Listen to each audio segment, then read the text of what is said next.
Morning mga ka-extra care. For today's video, magluluto tayo ng creamy shrimp alfredo recipe. So dyan, nagpakulot tayo dito sa kabila. Dyan, para sa ating pasta. Ito yung pasta dito. Ito. Malapad. Saka dito,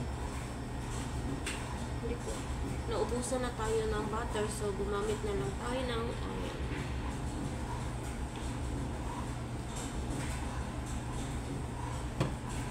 So dito sa ating shrimp, naglagay tayo ng turmeric, then brown seasoning, at saka salt. Dito.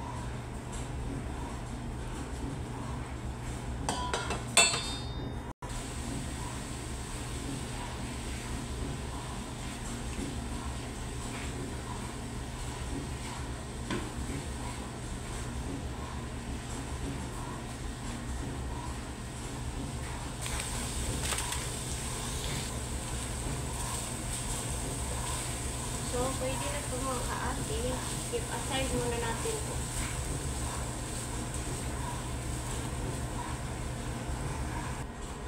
So, dyan mga kaate, mag-add tayo ng puting oil. Dahil wala tayong garlic at saka onion, mag-replace tayo ng bell pepper. Konting bell pepper. Yellow bell pepper yung ginamit natin. So, dyan, mag-add tayo ng konting tubig mga kaati kasi yung cream natin, ano siya, sobrang thick siya. Dapat ano siya, yung heavy cream lang siya, pero ubusan na tayo doon. Kaya, yung gagamitin natin is thick cream. So, dyan, i-add na natin yung ating thick cream.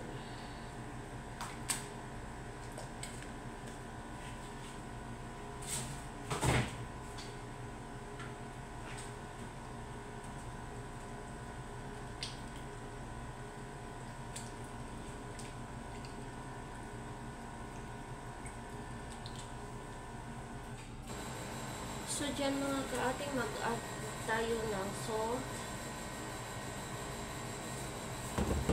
black pepper,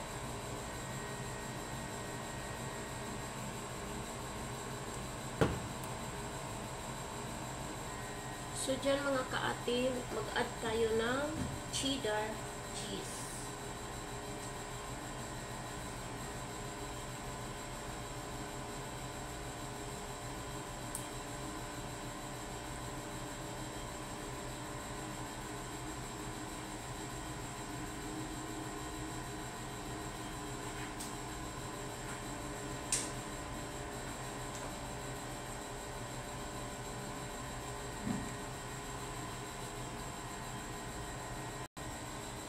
So, dyan mga kaati, i-add na natin yung ating shrimp kanina na niluluto. Siya ang iuna natin.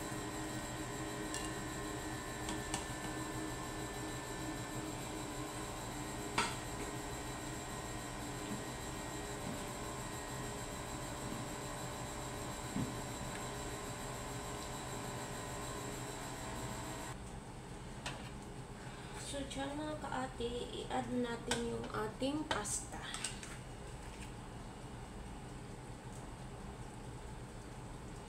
Marami pala yung pasta natin. Mga kaati.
tayo ng kunting parsley.